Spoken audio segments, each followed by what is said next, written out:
श्रीमद् भागवत गीता सारांश। श्रीमद् भगवद गीता सारांश। श्रीमद् भगवद गीता गीता सिद्धांत। जब कुरुक्षेत्र में युद्ध प्रारंभ हुआ तो वेद व्यास हस्तिनापुर आए और धृतराष्ट्र से अनेक प्रकार की बातचीत के बाद धृतराष्ट्र ने अपना दुख व्यक्त करते हुए कहा, मैं अंधा हूं, मैं इस महायुद्ध का कुछ भी दृश्य अपनी आंखों से नहीं देख पाऊंगा। वेद व्यास ने कहा, तुम बुद्धिमान संजय से इस युद्ध का कोई भी घटनाक्रम पूछोगे तो तुम्हें सब कुछ पता चल जाएगा। मैं उसे दिव्य दृष्टि दे रहा हूं जिससे संजय घर बैठे युद्ध की सारी घटनाएं अपनी आंखों से देख सकेगा और आपके सभी प्रश्नों का उत्तर दे सकेगा। यह कहकर वह तपोबेन में चला गया।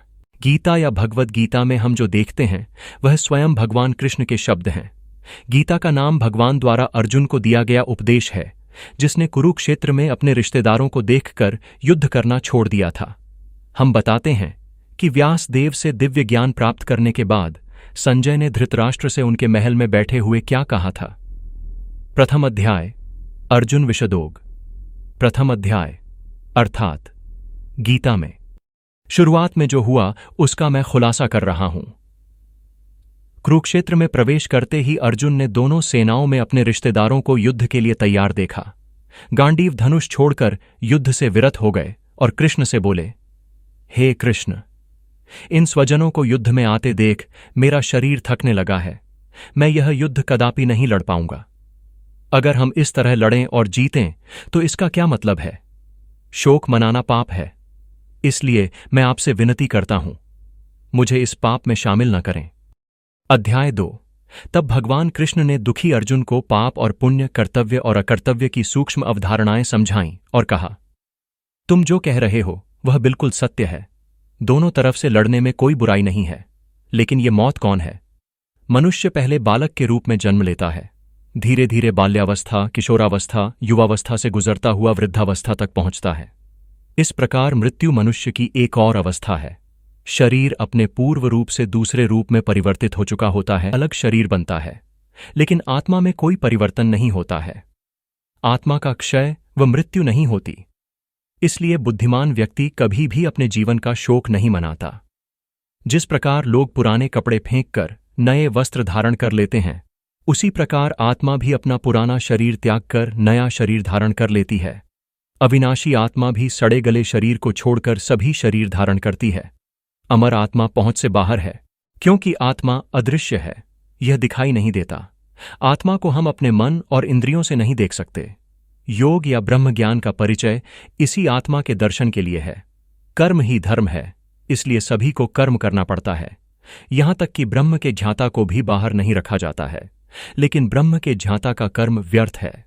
भगवान कृष्ण ने अर्जुन को निःस्वार्थ भाव से लड़ने और क्षत्रिय धर्म का पालन करने के लिए कहा। अध्याय 3 कर्म योग।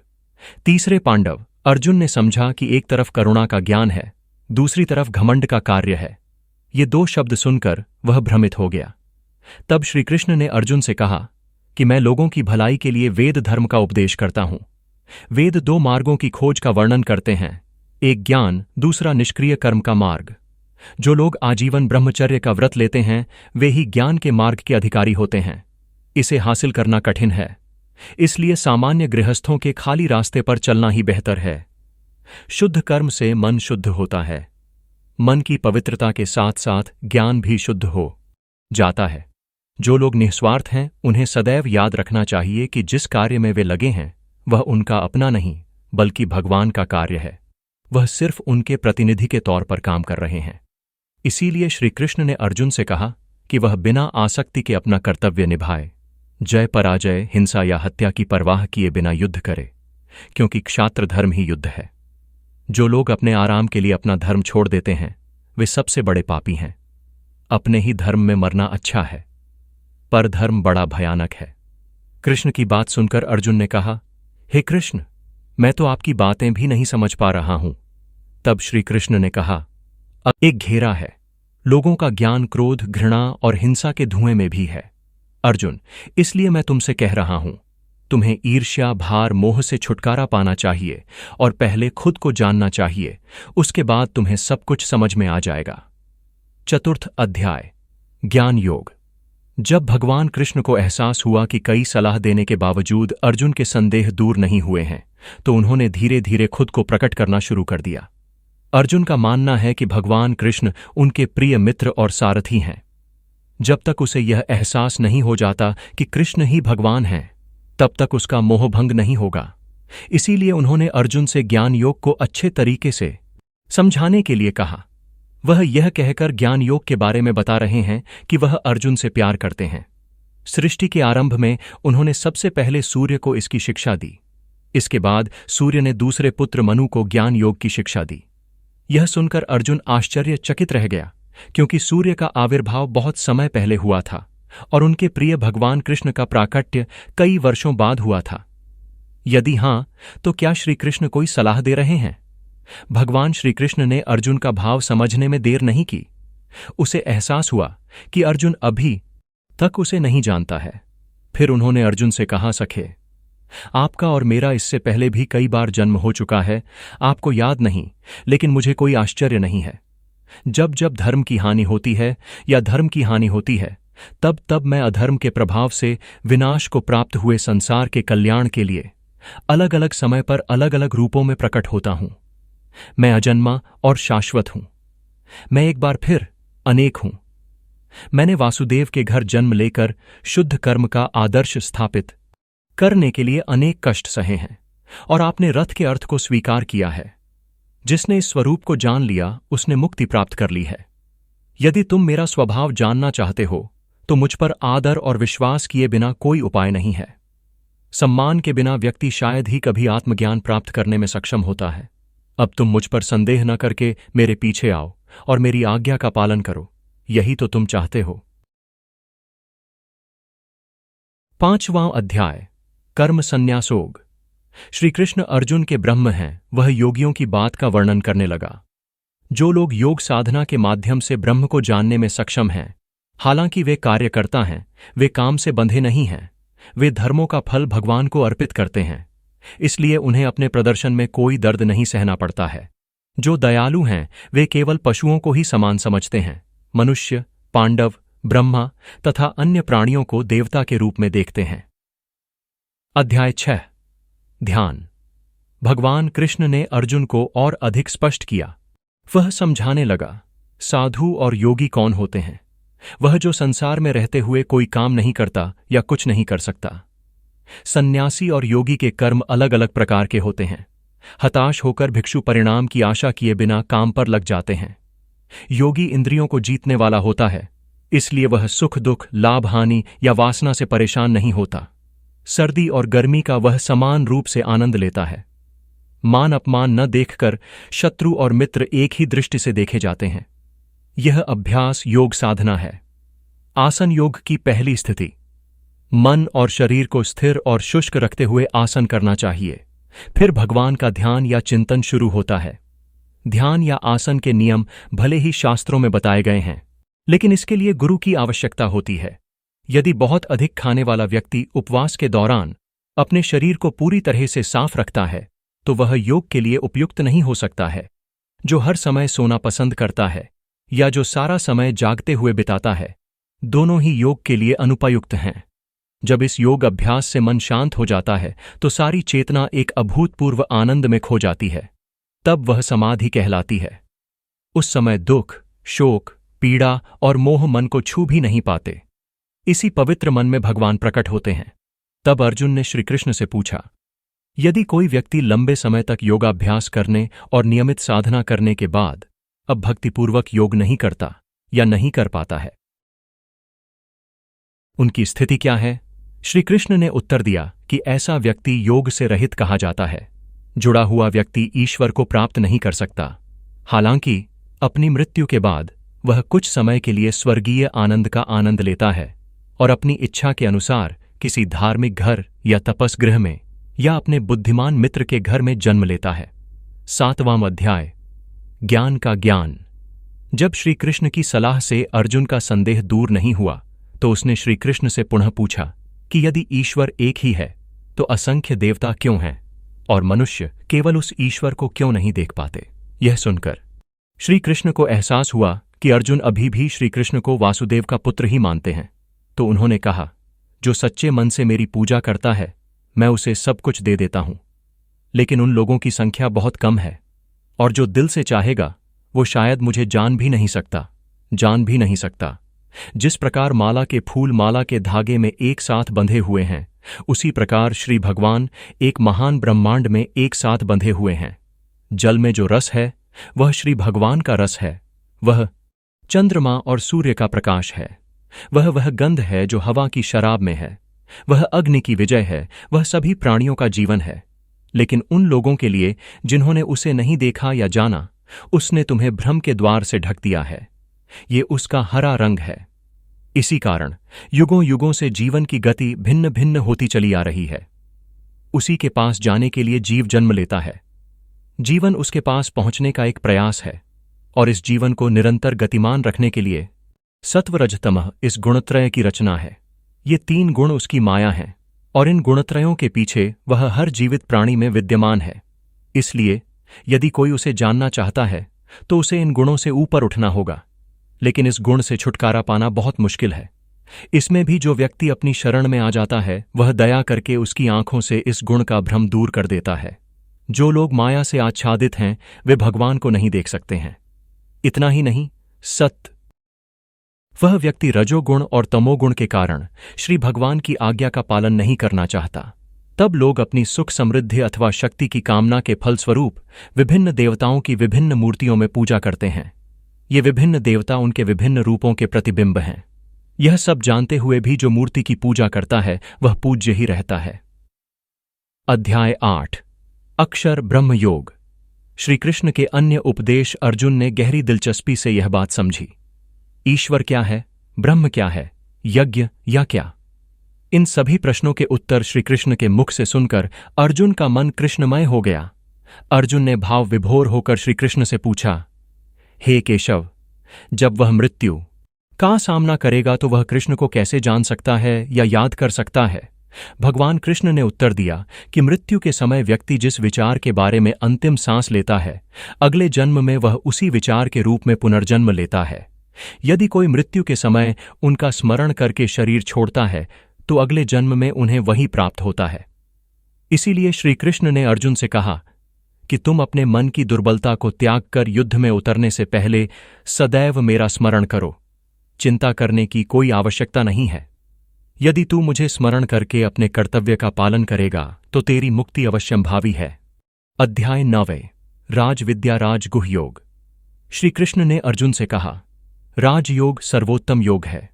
मैं इसका वर्णन कर रहा हूं, सुनो। जिस प्रकार अंतरिक्ष में सर्वत्र वायु है, उसी प्रकार मैं सभी प्राणियों को आश्रय देता हूं, परंतु वायु की भांति अदृश्य हूं। प्रलय के समय सभी इंद्रिय विषय नष्ट हो जाते हैं, और उन नश्वर वस्तुओं में से कुछ पात्र हैं अमर और अविनाशी। प्रलय के दौरान केवल मैं ही जागता हूं, और मुझसे ही नया जीवन उत्पन्न होता है। इस बाढ़ और सृजन से विविधता आती है। इस परिवर्तनशील संसार में मैं ही एकमात्र सच्चा और स्थिर हूं। लोग जरा सा बदलाव होने पर बेचैन हो जाते हैं, जरा सी चोट लगने पर रोने लगते हैं, और मौत से डरने लगते हैं और परेशान होने लगते हैं। लेकिन यह सब है, मैं विकास के प्रति उदासीन हूं। कोई दुख, शोक या पीड़ा मुझे छू नहीं सकती। बुद्धिमान लोग मुझे विशेष रूप से जानते हैं। उन्हें भी इस परिवर्तन में कोई कष्ट नहीं होता। कुछ मुझे पाने के लिए तपस्या करते हैं, और कुछ अपनी आत्मा को महसूस करके सेवा करते हैं। यदि कोई मुझे श्रद्धापूर्वक थोड़े से फूल और जल से प्रसन्न कर देता है तो मैं उसे सहर्ष स्वीकार कर लेता हूं। जो मुझे अपनी सारी संपत्ति प्रदान करता है, मैं उसे सहर्ष स्वीकार करता हूं। इसीलिए मैं कहता हूं, तुम सब कुछ मुझे समर्पित कर दो। मैं तुम्हें सभी कष्टों, दुखों, पाप और तापों से बचाऊंगा। यहां तक कि सबसे बड़ा पापी भी मुझे अपना समझता है और अपनी आत्मा मुझ में समर्पित करके मुझे चाहता है। मैं उसे उसके पापों के सभी बोझों से मुक्त कर देता हूं। हे अर्जुन, अपना हृदय मुझ पर लगाओ, मेरे भक्त बनो और मेरी पूजा करो और मुझे नमस्कार करो, तब तुम मुझे पाओगे। 10वां अध्याय विभूति योग। भले ही अर्जुन के संदेह को नष्ट करने के लिए भगवान कृष्ण ने खुले तौर पर अर्जुन को अपनी पहचान बताई, लेकिन अर्जुन के मन में संदेह पूरी तरह से दूर नहीं हुआ। वह उसे एक इंसान के रूप में सोचने लगा है। इसमें कोई संदेह नहीं है कि वह मनुष्यों में सर्वश्रेष्ठ है, लेकिन जो वास्तव में भगवान है उससे लोग चमत्कारी शक्तियों की अपेक्षा करते हैं, जिसे हम विभूति कहते हैं। अर्जुन के संदेह को दूर करने के लिए श्री कृष्ण ने अर्जुन को अपनी विभूति के बारे में बताया और कहा कि अर्जुन अपने मानव शरीर को एक सामान्य व्यक्ति की तरह देखकर उसे मनुष्य समझने की भूल न करे। उसने स्वेच्छा से एक मृत शरीर धारण किया है।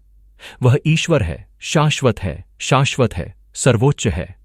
इस संसार में सुख और दुख, जन्म और मृत्यु, भय और विचार, सब कुछ उसी की इच्छा से उत्पन्न हुआ है और वह उस सुख और दुख में शामिल है। लेकिन लोग इसके बारे में नहीं सोचते हैं। इसलिए श्री कृष्ण ने सभी विचार उन पर छोड़ने को कहा और अर्जुन से आगे कहा, अपना मन मुझे सौंप दो। वे इस प्रकार समर्पण करते हैं, मैं उन्हें अच्छी बुद्धि और अच्छी सलाह देता हूं और उनके मन में बुद्धि देता हूं। लाइट को चालू करें। इस पर अर्जुन ने कहा, हे कृष्ण, आपके शब्दों ने मेरी निराशा दूर कर दी है। हालांकि आपके मन में विभूति के बारे में जानने की तीव्र इच्छा है। तब भगवान श्री कृष्ण ने कहा, हे अर्जुन, मैं वह अमर आत्मा हूं जो सभी प्राणियों में विद्यमान है। मेरे चारों ओर जीव जंतु जन्म लेते हैं, जीवित रहते हैं, फिर मर जाते हैं, परंतु मैं अविनाशी हूं। मैं आदित्यों में विष्णु हूं, नक्षत्रों में सूर्य हूं, नक्षत्रों में चंद्रमा हूं, वेदों में सामवेद हूं, देवताओं में इंद्र हूं, इंद्रियों में मन हूं और सभी प्राणियों में मैं हूं, मैं चेतना हूं। इस प्रकार मैं शिव, बृहस्पति, ओंकार, जपयज्ञ हूं। वृक्षों में अश्वत्थ, पर्वतों में हिमालय, धनुओं में कामधेनु, नागों में वासुकी हूं।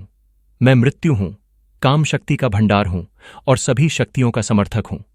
मैं कीर्ति, श्री, स्मृति, मेरदा, धृति और क्षमा हूं। मैं तेज, उद्यम, परिश्रम, विजय और गेंद हूं। मैं अपराधी के दंड का दंड हूं, विजय का सिद्धांत हूं। मैं ज्ञान हूं। मैं बेहद उत्साहित हूं। यह महान ब्रह्मांड मेरी ऊर्जा के एक छोटे से अंश में प्रकट होता है। अध्याय 11 विश्वरूप दर्शन योग। भगवान श्री कृष्ण सहित अनेक विभूतियों का वर्णन सुनकर अर्जुन का हृदय द्रवित हो उठा। तब भगवान श्री कृष्ण विश्वरूप को देखने के लिए उत्सुक हो गए। अर्जुन की उत्सुकता के जवाब में भगवान कृष्ण ने अर्जुन को ब्रह्मांड दिखाने के लिए दिव्य आंख दी। भगवान कृष्ण की कृपा से अर्जुन को परम ज्ञान प्राप्त हुआ और उन्होंने दिव्य नेत्र की सहायता से देखा कि महान ब्रह्मांड गायब हो गया था और उसके स्थान पर पूरे अंतरिक्ष को घेरे हुए सैकड़ों सूर्यों की चमक की एक महान छवि खड़ी थी। उन्होंने स्वर्ग से लेकर नश्वर तक की संपूर्ण सृष्टि को उस विशाल मूर्ति में निष्क्रिय अवस्था में देखा। इस विश्वरूप के दर्शन से पहले तक अर्जुन के मन में जो भी संदेह था, वह इस विश्वरूप के प्रत्यक्ष दर्शन के बाद उसके मन से सभी संदेह दूर हो गए। उनका सारा शरीर रोमांचित हो गया। फिर उन्होंने घुटनों के बल बैठकर भक्तिपूर्वक कहा, हे केशव, हे पुरुषोत्तम, मैं तुम्हारे शरीर में देवता, यक्ष, राक्षस, जानवर, इंसान, जानवर सभी मौजूद हैं। उसने अपने शरीर में अनगिनत हाथ पैर, अनगिनत आंखें भी देखीं। भीष्म, द्रोण, कर्ण, कूप और कुरुक्षेत्र के सभी महारथी उसके विशाल मुख में लटके हुए थे। उसके मुख से जलती हुई ज्वालाओं के समान सैकड़ों लपटें निकल रही थीं। जैसे संसार की सभी नदियां समुद्र की ओर बहती थीं, वैसे ही कुरुक्षेत्र के सभी वीर जलती हुई ज्वाला की ओर प्रवाहित होते थे। जैसे पतंगे मरने के लिए आग में कूदते हैं, वैसे ही सब लोग उसके सामने की धधकती आग में पतंगों की नाई कूद पड़े। उसके तेज से सारी सृष्टि भस्म हो गई। यह सब देखकर अर्जुन का पूरा शरीर भय से कांपने लगा। तब भगवान श्री कृष्ण ने कहा, मैं इस भयानक रूप में सृष्टि का विनाश करता हूं। यद्यपि आपने अपने रिश्तेदारों के विनाश के डर से अपने हथियार डाल दिए हैं, भगवान ने उनके वध की व्यवस्था की है। अर्जुन केवल इस अवसर का कारण होगा। तब भगवान ने अर्जुन से कहा कि वह अपने हृदय की दुर्बलता को त्याग कर अपने कर्तव्य को पूरा करने का संकल्प ले। भगवान के वचनों से अर्जुन की सारी गलतियां दूर हो गईं। तब अर्जुन ने सोचा कि जिसे वह इतने लंबे समय से एक मित्र और इंसान के रूप में अपने पूरे दिल से जानता था, वह भगवान ही है जो कृपापूर्वक उनकी सहायता के लिए आए हैं। इस बार अर्जुन ने घुटने टेक कर कृष्ण से कहा, हे दीनबंधु, हे भगवान, मित्र के ज्ञान में, मित्र को जानने के भ्रम में मैंने तुम्हारे प्रति कितने अन्यायपूर्ण शब्द प्रयोग किए हैं। अब मुझे अपनी गलती समझ में आ गई है। मेरे सारे पाप क्षमा कर दो। आज मैं त्रुटि मुक्त हूं। जैसे पिता पुत्र के पापों को क्षमा करता है, जैसे मित्र मित्र के पापों को क्षमा करता है, उसी प्रकार भगवान अर्जुन को क्षमा करें। अर्जुन उस शक्तिशाली मूर्ति के स्थान पर श्री भगवान की उनकी मधुर शंख चक्र गदा कमल धारण करने वाली छवि देखना चाहते थे। तब भगवान नारायण मधु के रूप में अर्जुन के सामने प्रकट हुए। अर्जुन के संदेह और चिंताएं दूर हो गईं। श्री कृष्ण ने अर्जुन से कहा, जो लोग उनसे प्रेम करते हैं और सच्चे मन से समर्पण करते हैं, उन्हें वे इसी मधुर रूप में दर्शन देते रहते हैं। अध्याय 2 भक्ति योग। अर्जुन ने भगवान कृष्ण से पूछा। उन्होंने कहा, भक्ति योग और ज्ञान योग जो बेहतर है मुझे ले लो। श्री कृष्ण ने उत्तर दिया, जो लोग ज्ञान के मार्ग पर प्रबुद्ध हैं और अद्वितीय ब्रह्म के लिए प्रयास करते हैं, वे मार्ग के अंत में एकमात्र ईश्वर में महान आनंद से मिलते हैं। परंतु यह ज्ञान मार्ग बड़ा कठोर है, इसलिए ज्ञान का मार्ग आम जनता के लिए बहुत अस्पष्ट है।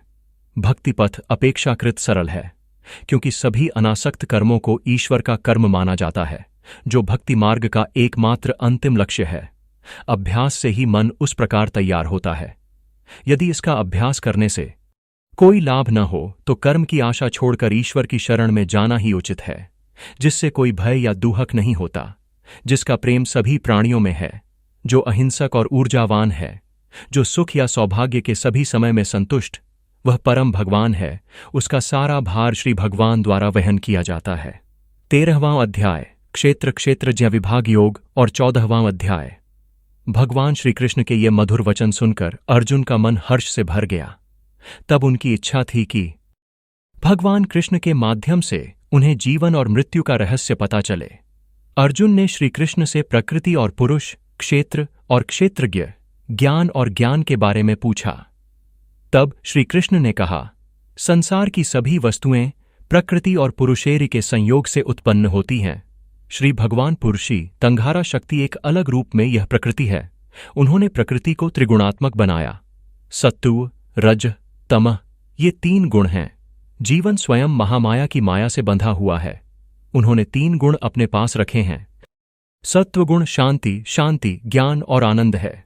तृष्णा, कामना, सुख और चाहत का मेल रजोगुण के लक्षण हैं। आलस्य, तंद्रा, अज्ञान, भ्रम तमोगुण के लक्षण हैं। सत्व लोगों को कर्म के पथ पर ले जाता है। तमोगुण लोगों की सारी ऊर्जा और सद्भावना को अंधकारमय कर देता है। इस शरीर को क्षेत्र कहा जाता है।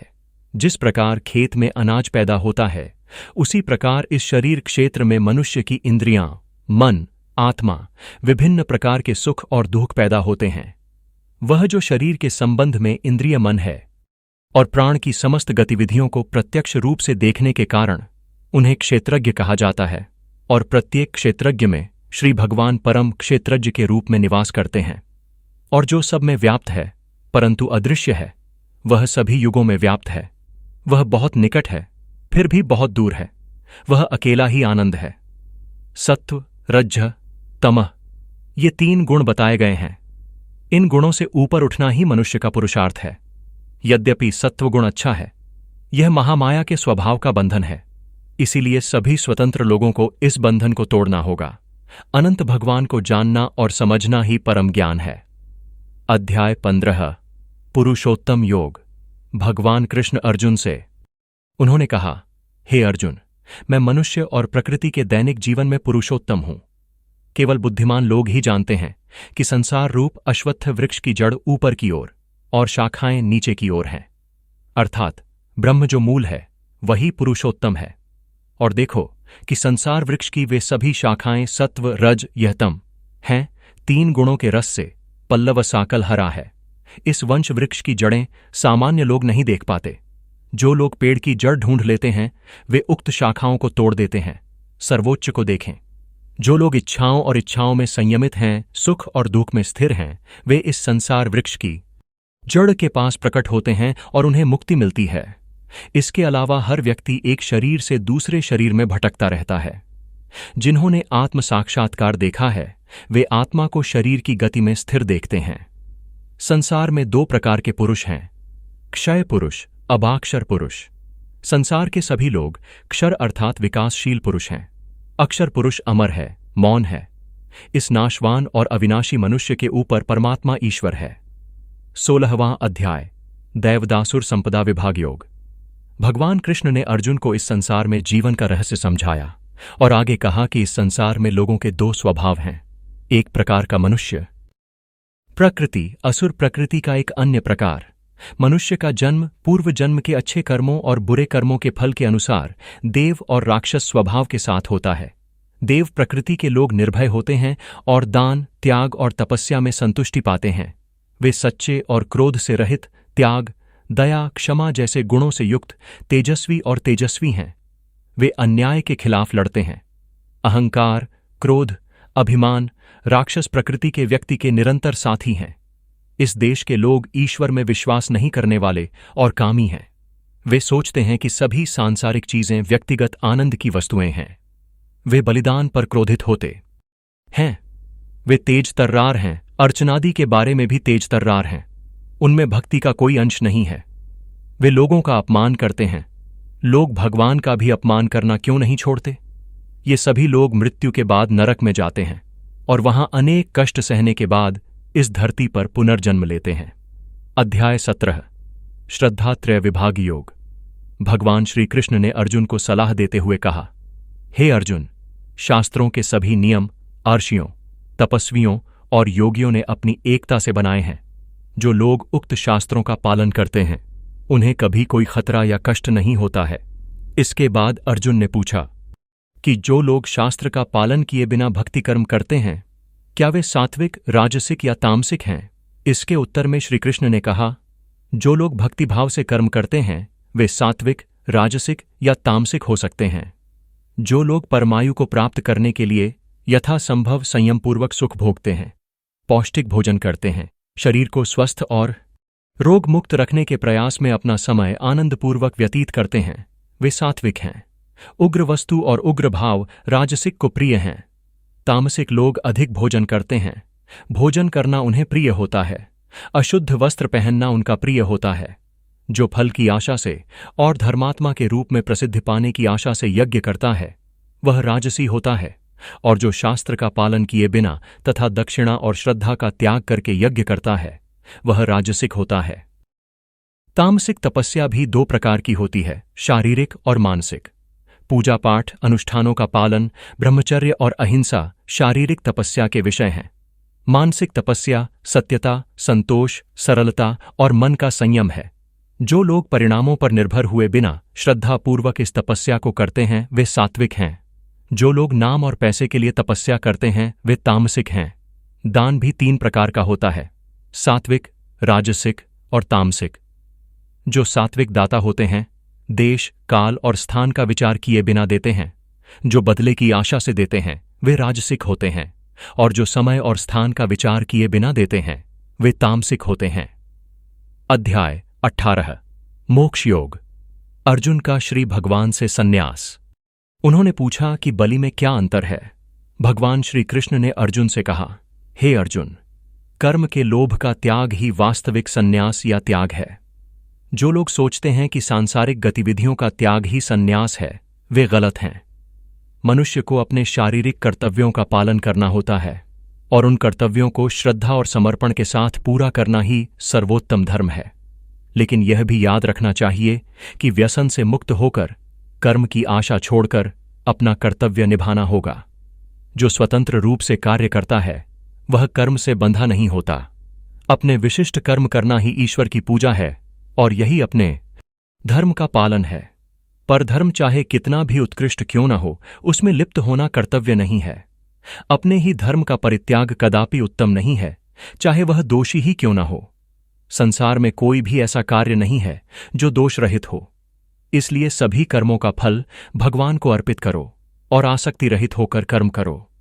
यदि तुम सभी कर्म त्याग कर भगवान की शरण में जाओगे तो वह तुम्हें मुक्ति दे देंगे। भगवान श्री कृष्ण के ये अमृत वचन सुनकर अर्जुन की मानसिक दुर्बलता दूर हो गई। तब उन्होंने जय पराजय का विचार त्याग कर पुनः गांडीव धारण कर लिया। सबके मन में पुरुषोत्तम विद्यमान है, उसे जानना और समझना ही जीवन का चरम लक्ष्य है। तामसिक तपस्या भी 2 प्रकार की होती है, शारीरिक और मानसिक। शारीरिक तपस्या में पूजा, अनुष्ठान पालन, ब्रह्मचर्य और अहिंसा शामिल हैं। मानसिक तपस्या सत्यता, संतोष, सरलता और मन का संयम है।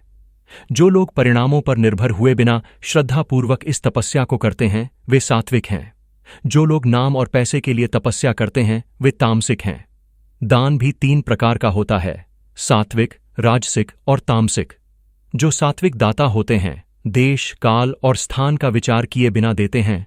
जो बदले की आशा से देते हैं वे राजसिक होते हैं, और जो समय और स्थान का विचार किए बिना देते हैं वे तामसिक होते हैं। अध्याय 18 मोक्ष योग। अर्जुन का श्री भगवान से संन्यास। उन्होंने पूछा कि बलि में क्या अंतर है। भगवान श्री कृष्ण ने अर्जुन से कहा, हे अर्जुन, कर्म के लोभ का त्याग ही वास्तविक संन्यास या त्याग है। जो लोग सोचते हैं कि सांसारिक गतिविधियों का त्याग ही संन्यास है वे गलत हैं। मनुष्य को अपने कर्तव्यों का पालन केवल शरीर में ही करना होता है, और उन कर्तव्यों का समर्पण एवं निष्ठापूर्वक समाधान करना ही सर्वोत्तम धर्म है। लेकिन यह भी याद रखना चाहिए कि व्यसन से मुक्त होकर कर्म की आशा छोड़कर अपना कर्तव्य निभाना होगा। जो स्वतंत्र रूप से कार्य करता है वह कर्म से बंधा नहीं होता। अपने विशिष्ट कर्म करना ही ईश्वर की पूजा है, और यही अपने धर्म का पालन है।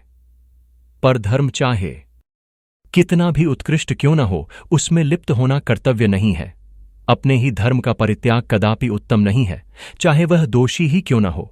संसार में कोई भी ऐसा कार्य नहीं है जो दोष रहित हो। इसलिए सभी कर्मों का फल भगवान को अर्पित करो और आसक्ति रहित होकर कर्म करो। यदि तुम सभी कर्म त्याग कर भगवान की शरण में जाओगे तो वह तुम्हें मुक्ति दे देंगे। भगवान श्री कृष्ण के ये अमृत वचन सुनकर अर्जुन की मानसिक दुर्बलता दूर हो गई। तब उन्होंने जय पराजय का विचार त्याग कर पुनः गांडीव धारण कर लिया। सबके मन में पुरुषोत्तम विद्यमान है, उसे जानना और समझना ही जीवन का चरम लक्ष्य है। ऐसे भक्तिमय वीडियो ऑडियो सुनने के लिए कृपया हमारे चैनल को फॉलो और लाइक करें, और कमेंट करके बताएं कि ऑडियो सुनने के बाद आपको कैसा महसूस हो रहा है।